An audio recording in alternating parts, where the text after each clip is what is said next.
there has been a rumor online going round that I have a kid with someone. So, and the baby is called Abby. Abby is not your niece. Kabi, stop it. He's saying he's being blackmailed. That's what he's saying. Can he provide the receipts that he's being blackmailed? If he can provide, talking about lawyers are fake and documents and school fees and all that, then come on here with the document stating that you're being blackmailed. Nobody wants money from him. The thing is, we want for him to take care of his child.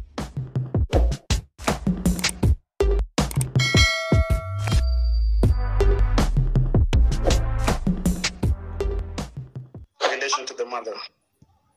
We're cousins. You're cousins to the mother? Yes. And what's your relation to Kabi? We're cousins too. So Ruth is clearly stating that Shiko and Kabi have a child.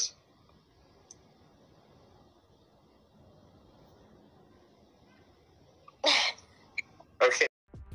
Welcome back again to She Said Tales. We'll start by wishing you a happy Christmas, happy New Year, and all the other in-betweens that we missed wishing you.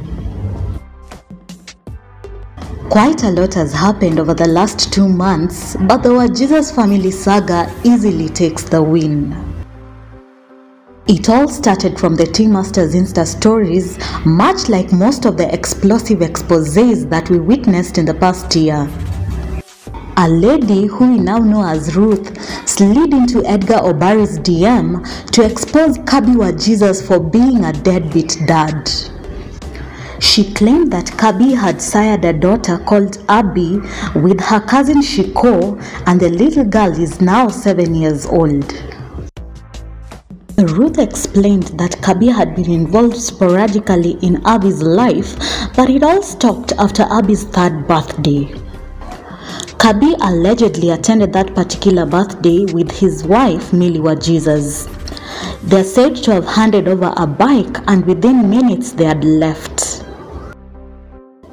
She said that's the reason why Shiko was finally pushed to serve Kabi a letter from a city lawyer demanding for child support. That in itself was already quite explosive, and it got the interwebs talking, waiting to see how the Wajesus family will respond to the allegations. The Wajesus family responded through a YouTube video, and let's just watch a couple of snippets of what they had to say about the whole matter. I received so many screenshots from my family, from my uncles, my cousins, sending me, and even calls, sending me this picture. This picture, the lady you see on this photo is called Shiko. Shiko is my cousin. The baby that we took this photo with is called Abby. Abby is my niece. Can someone say that you are the father to your cousin's child? Then another photo surfaced. This photo of my nephew, my cousin, another cousin. This is my aunt's kid called Jasmine.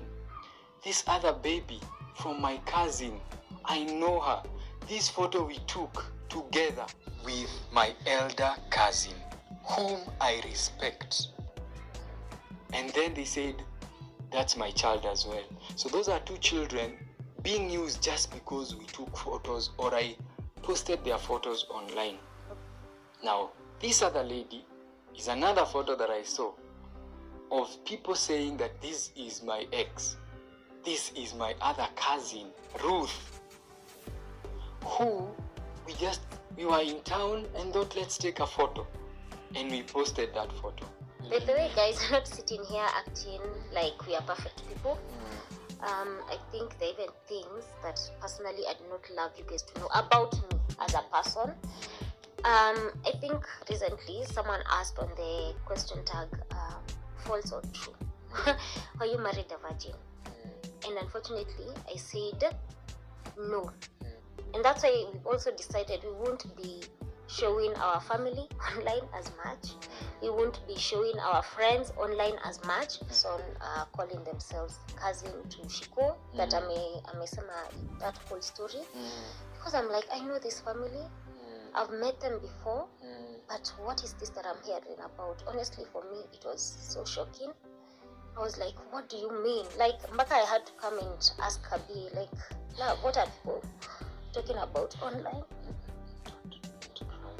That's why I don't want to cry. So.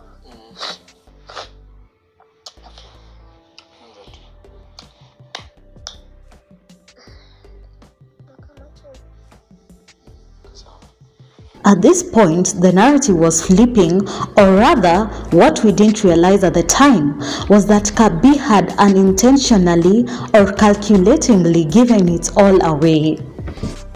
People started throwing stones as usual and questioning the tea master's credibility. Everyone just wanted answers and to find out what motives Ruth had to serve Edgar this spicy tea. Thankfully, it wasn't long before everything was put into perspective, but the plot thickened even more. I'm looking at this video and I'm like, I cannot deal want for him to take care of his child. Nobody moved by the clout, okay? The family has been there. Have you ever seen me on Wajesus family? No.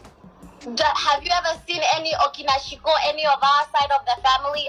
I never see any of his side of the family on that. Everybody pressures him. Tulimnyamazia, tulikuwa tunangoja tuone kenye atafanya. He would come into senses and into his senses and be like, you know what? I need to take care of my child. Offices, nimepitia lawyer, ni blue tick, nikipiga simu, Milia anachukua simu anasema Kabi ametoka, siski back from Kabi. She's done that a couple of times. Like she's everything, and she's kept silent because she didn't want to ruin it for Kabi and his family, because she was like, you are married now, I respect that, and she moved on too. She's not a bitter baby mama. What do you think? Like, because we can't find address, everybody has searched, how about we take it online? And because I was like, he has a big, I hear he has a YouTube show and a big following. Obviously kuna mtu anajua kwenye anakaa, because the thing was to find out where he lives so that he can get served with the child support papers. I just hope this turns out for the best for Shiko, for Abi. I just pray, hope that he takes responsibility. That's it. It's his responsibility. If he needs DNA, can be provided. He will. If he needs to be provided ASAP. We've heard about family secrets, but this one just takes things to a whole different level. As it stands, the alleged conclusion is that Kabi Wajesus sired a daughter with his blood cousin. It doesn't seem like this saga is over just yet. A paternity test, which Ruth had mentioned that they're ready to provide, will clear everything up. Kabi and Millie seem to have decided to ignore this new revelation, and in fact they were sharing Insta stories of their staycation at the Trademark Hotel shortly after all this came out. We have to admit that we're stuck in the middle with this one, and we won't share our thoughts about it just yet. Let's wait and see the next moves that both parties will take.